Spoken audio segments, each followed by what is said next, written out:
Hey guys, welcome back to the Coon Hub. Are you in the mood for some foolishness? Good, let's go. The world is full of nuts, and no, not the healthy ones, but these. Men be like, it's not all men, but they are also like, get home safe. From what? Ghosts? Goblins? Zombies? I thought you said it's not all men. Maybe they're referring to your awful driving, often caused by being distracted by silly conversations. That is such a far-fetched question. Men get told the same thing. Should they be looking out for women? This is the most toxic phrase that we have normalized. Story time. So I was just scrolling on my For You page and I saw a post of a guy saying, this is how to get a bikini body. I didn't care, so I kept scrolling. And the next post was a girl crying about how she doesn't have a bikini body. So let me just myth bust this, get this right. The bikini is made for your body. Your body was never made to fit a bikini. We literally throw around the term bikini body as if there is such thing as a bikini body. It never existed. This is funny because women who actually fit in bikinis do not say this. Let me show you that not every chick can rock a bikini, hence the term. This is what every woman wants to look like in a bikini. This, I don't think so. If all of the queens looked exactly the same, baby, our world would be really lame. So to all of my queens, every race, shape, and size, be what the hell you want, cause you are a prize, period! If they all look like this, you're out of your mind. But if they all looked like this, then I'd have to agree with you.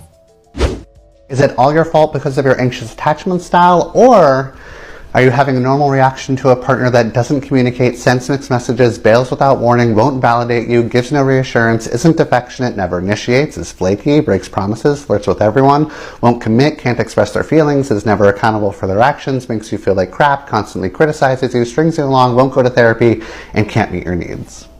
This is why it's so difficult for women to accept that they had anything to do with why their relationship failed. Because all the time she's agreeing with him, she may have done everything he just said. Or worse, narcissists can't accept fault, because in doing so, they're admitting that they're awful human beings. As a strong and independent woman, I want a man who will take me out, pay for drinks, pay for dinner, pay for my cab home, make sure you open that door before I get in, call me when I get home to make sure I am alright.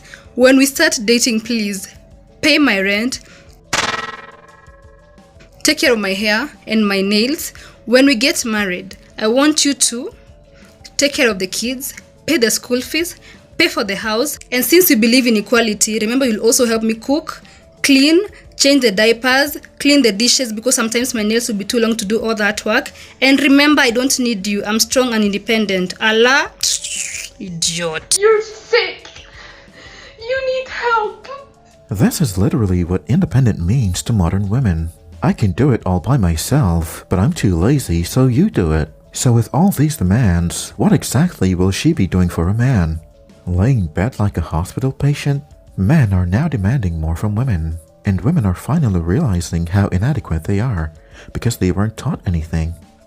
It's hilarious whenever I post a video about having high standards or about like not putting up with like guys crap. I always get these comments that are like, you'll stay single forever, you're not ever gonna get married. Well, guess what? I'm engaged. And guys, come on, strong men want strong women.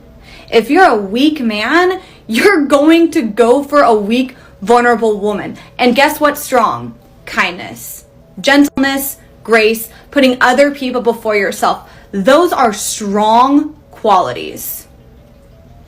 So guess what? Toxic masculinity isn't on the list. She's engaged, guys.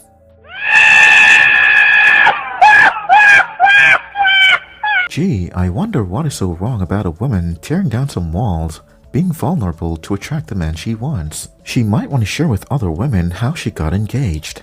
There's nothing funnier than seeing a woman try to pass off an engagement as marriage, as if it should mean something. I've been engaged once. Then I reckoned that I was going to devote my life to a psycho. I dodged that bullet, and it'll never happen again. Now to address that line, strong men want strong women.